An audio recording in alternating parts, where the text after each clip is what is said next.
Hey there and welcome. In this explainer, we're going to build up your language toolbox so you can make smart, confident guesses in English and sound way more natural while you're doing it. All right, let's kick things off with a classic mystery. Picture this. It's the middle of the night. You're in bed, and suddenly you hear a strange noise outside. You've got a clue, the sound, but you're not 100% sure what's causing it. Now, you could totally say something like, maybe it's the wind, or I think it's the neighbor's cat. And look, those work just fine, but there's a more fluent, more nuanced way to talk about how certain you are. Okay, so let's get into it.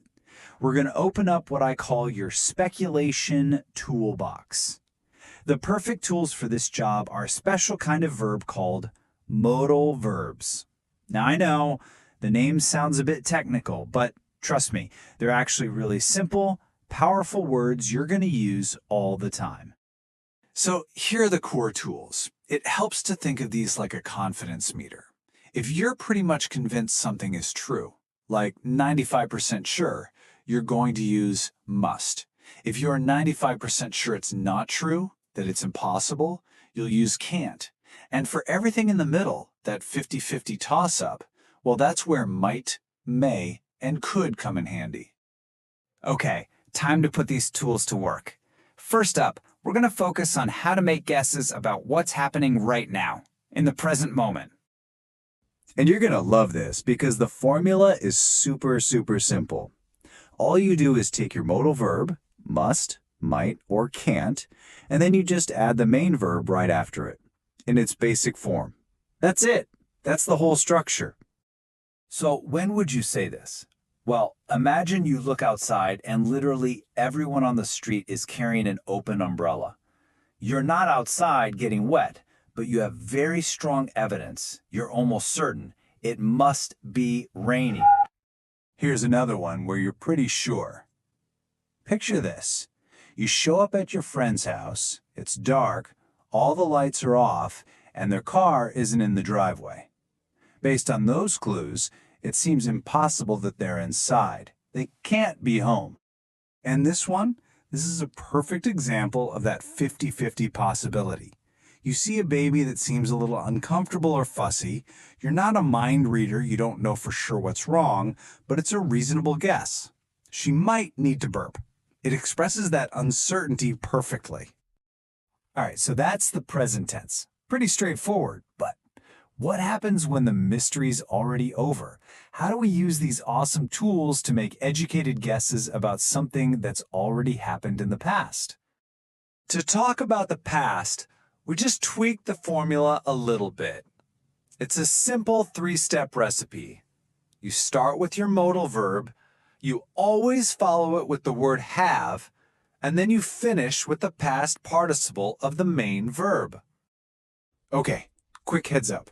This is a super common mistake, so you'll want to lock this in your brain. After a modal verb, like must or might, you always use have. Not has, not had. It's always must have, might have, can't have, every single time. Let's put them side by side so you can really see the difference. Look at the left. The evidence is right now. He has puffy eyes. So the deduction is about the present. He must be tired. Now look at the right. We're talking about yesterday. So the deduction shifts to the past. He must have been tired. See that little change from be to have been? That's the key. Okay, let's circle back to that strange noise from the beginning. The next morning, you're thinking about that sound of water you heard. You're connecting that past clue to the most logical conclusion. It must have been raining.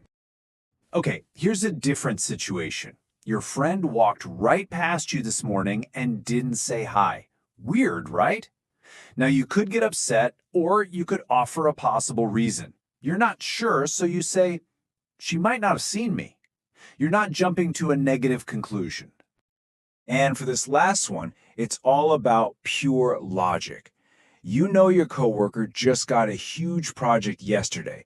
So if someone says, "Hey, I think he's finished," you can use your evidence to say that's impossible. He can't have finished it already. So we've learned how to be a grammar detective for the past and the present. But, what's the point? Why is this so important? Well, because these little tools are absolutely key to making everyday conversations, even simple small talk, sound totally natural. And here's a little cultural tip for you. In a lot of English-speaking places, but especially in the UK, talking about the weather is the #1 go-to for starting a conversation with anyone. It's a huge part of daily life. So you don't have to be a meteorologist. You can just start with a simple, obvious comment.